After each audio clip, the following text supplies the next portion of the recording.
আসসালামু আলাইকুম। আমাদের জীবনে মোমেন্টাম ক্রিয়েট করাটা খুবই গুরুত্বপূর্ণ। মোমেন্টাম হচ্ছে আপনার দক্ষতা এবং কাজের গতি মিলে যে শক্তিটা তৈরি হয় সেটা হচ্ছে মোমেন্টাম। ধরেন আপনি এখন জিম করতে চাচ্ছেন কিংবা কন্টেন্ট বানাতে চাচ্ছেন। এখন কন্টেন্টে আপনার একটা দক্ষতা থাকতে হবে এবং দৈনন্দিন প্রতিদিন যদি আপনি এই কাজটা করতে থাকেন তখন একটা মোমেন্টাম ক্রিয়েট হয়।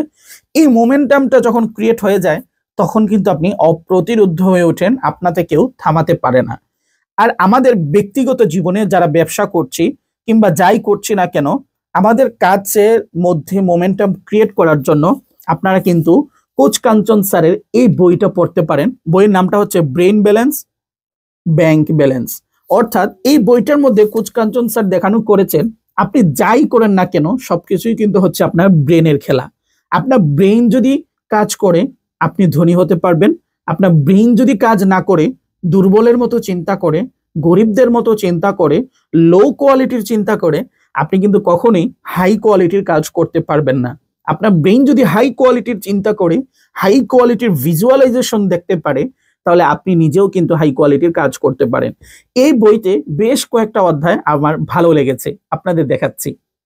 এই বইতে অদ্ভুত সুন্দর একটা হিসাব দেখানো হয়েছে যেটা অবশ্যই আপনার কাজের গতি বাড়াবে। সেটা হচ্ছে আপনারা একটা পৃথিবীর সম্পদের বিশালতা। এই অধ্যায়ে কোচ কাঞ্চন স্যার দেখিয়েছেন যে বর্তমান পৃথিবীতে দৈনিক 100 ট্রিলিয়ন ডলার সার্কুলেট হচ্ছে, অর্থাৎ বিনিময় হচ্ছে পৃথিবীর কোথাও না কোথায়, যে পুরো পৃথিবীতে 100 ট্রিলিয়ন ডলার সার্কুলেট হচ্ছে প্রতিদিন। আর পৃথিবীর মধ্যে মানুষ আছে 820 কোটি। এখন আপনি যদি 100 ট্রিলিয়ন ডলারকে এই 820 কোটি মানুষের মধ্যে ভাগ করে দেন বাংলাদেশি টাকায়, তাহলে প্রত্যেকের পকেটে থাকা উচিত 13 লাখ করে টাকা। তার মানে আপনি যে আছেন আপনার পকেটেও কিন্তু 13 লাখ টাকা করে থাকা উচিত। আপনার পরিবারে যদি 5 জন সদস্য থাকে তাহলে আপনাদের সবার ব্যাংকে মিলিয়ে 69 লাখ টাকা থাকা উচিত। কিন্তু আপনার পকেটে কি সেই টাকা আছে? নাই। আমার পকেটেও নাই। তাহলে তার মানে হচ্ছে আমাদের পকেটে যেই টাকাটা থাকার কথা এই টাকাটা কিন্তু অন্য কারো পকেটে আছে। কেউ হয়তো তার স্কিল দিয়ে সেটা অর্জন করে নিচ্ছে, কেউ তার যোগ্যতা দিয়ে সেই টাকাটা ব্যবহার করছে, কেউ অবৈধভাবে সেই টাকাটা দখল করে রেখেছে, ব্যবহার করছে।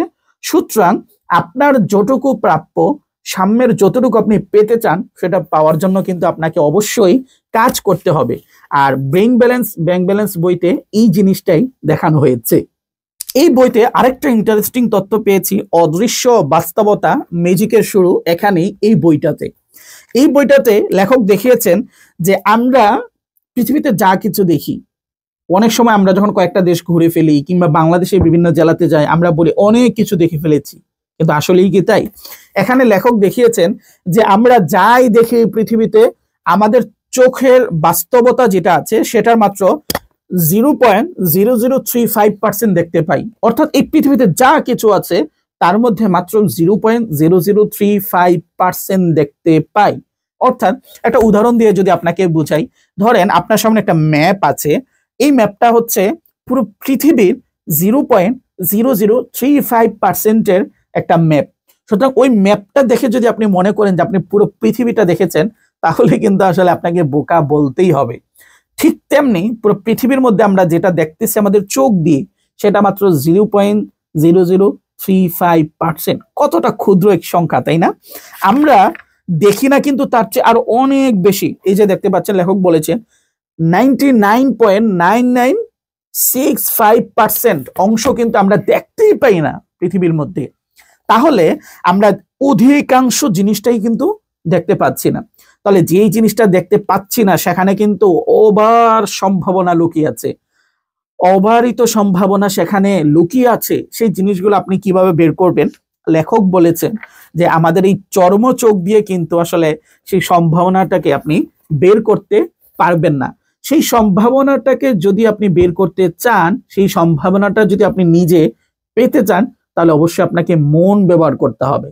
আপনার চোখের হয়তো দেয়াল আছে, ধরেন আপনার সামনে একটা দেয়াল আছে, সেই দেয়ালটা আপনার চোখ বলবে এই দেয়ালের বাইরে যাওয়া যাবে না, কিন্তু আপনার মনের যে চোখ আছে সেই চোখ কিন্তু দেয়ালের উপরে কি আছে সেটা দেখবে। সে বলবে ওপারেই আমার কাঙ্ক্ষিত জিনিসটা আছে, এই দেয়াল ভেঙে আমাকে দেয়ালের ওই পারে যেতে হবে। সুতরাং আপনি যদি আপনার সম্ভাবনাটাকে বড় করতে চান, আরো বিস্তৃত করতে চান, তাহলে অবশ্যই মনের চোখ দিয়ে সবকিছু দেখা শুরু করেন। ভাবেন তো, একজন উপন্যাসিক এত বড় বড় মোটা উপন্যাস লিখে ফেলে, কিন্তু তার মতো কাহিনী আপনি ভাবতেই পারছেন না। কেন? কারণ একজন ঔপন্যাসিক, যে সৃষ্টিশীল মানুষ, সে চর্মচোখ দিয়ে সবকিছু দেখে না, সে আপনার মন দিয়ে দেখে, মনের চোখ দিয়ে সবকিছু দেখে। একজন শিল্পী, সে এত সুন্দর করে একটা ছবি আঁকে, সেটা কিন্তু আমি আপনি আঁকতে পারি না, আমাদের চোখে সেই ছবিটা খেলা করেই না, যার কারণে তার ছবিটা দেখার পর আমরা বলি ওয়াও, এত সুন্দর ছবি কিভাবে আঁকতে পারলো। ব্যাপারটা হচ্ছে, আমি চোখ দিয়ে দেখছি, আপনি চোখ দিয়ে দেখছেন, আর একজন শিল্পী এই জিনিসটাকেই তার মনের চোখ দিয়ে দেখছে, তার সামনে সম্ভাবনার দরজাটা খোলা। সুতরাং সে অনেক কিছু আমার থেকে, আপনার থেকে বেশি দেখতে পাচ্ছে। এই বই লেখক আরেকটা গুরুত্বপূর্ণ জিনিস তুলে ধরেছেন, সেটা হচ্ছে ল অফ পোলারিটি। এই অধ্যায়ে লেখক দেখিয়েছেন যে প্রতিটা জিনিসের কিন্তু দুইটা করে দিক আছে। যেমন ধরেন, এই বইটা আপনারা দেখতে পাচ্ছেন, এই বইয়ের প্রথমে কিন্তু brain balance equal to bank balance এটা লেখা আছে, অপর একটা পাশ কিন্তু এটার আছে। তেমনি ভাবে আপনি যেটাই বলেন না কেন, প্রতিটা জিনিসের অপর একটা জিনিস আছে। যেমন সুখের অপর বস্তুটা কি? দুঃখ। কান্নার অপর বস্তুটা কি? হাসি। অর্থাৎ প্রতিটা জিনিস আল্লাহ তাআলা জোড়ায় জোড়ায় সৃষ্টি করেছেন, এবং এই ল অফ পোলারিটি কোরআন শরীফের প্রত্যেকটা জায়গা উল্লেখ করা হয়েছে। কোরআন শরীফের সূরা ইনশিরাহে কিন্তু এই বিষয়টা উল্লেখ করা হয়েছে। সুখের সাথে আছে কষ্ট, কষ্টের সাথে আছে সুখ, এই বিষয়গুলো শেয়ার করা হয়েছে।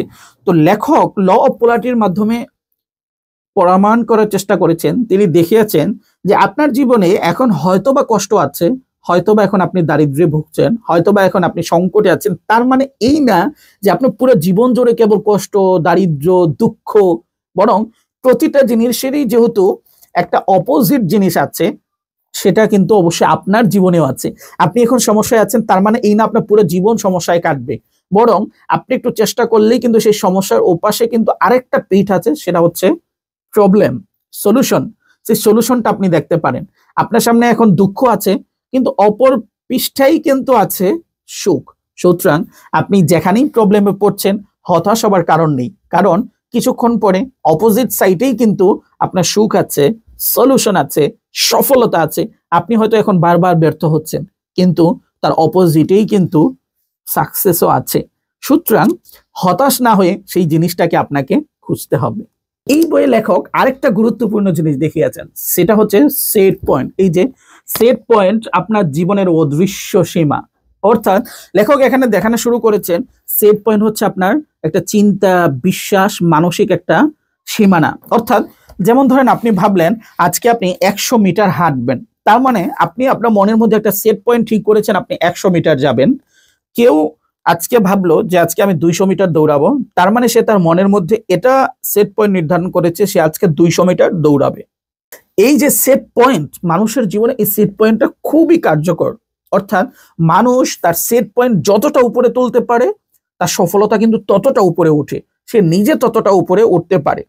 এখানে লেখক হার্ভার্ডের মনোবিজ্ঞান বিভাগের প্রধান এলেন ল্যাঙ্গারের একটা এক্সপেরিমেন্টের কথা কিন্তু তিনি উল্লেখ করেছেন। সেখানে তিনি উল্লেখ করেছেন, এলেন ল্যাঙ্গার একটা এক্সপেরিমেন্ট করেন, সেখানে দুইটা দলে প্রতিযোগীদেরকে ভাগ করে দেন।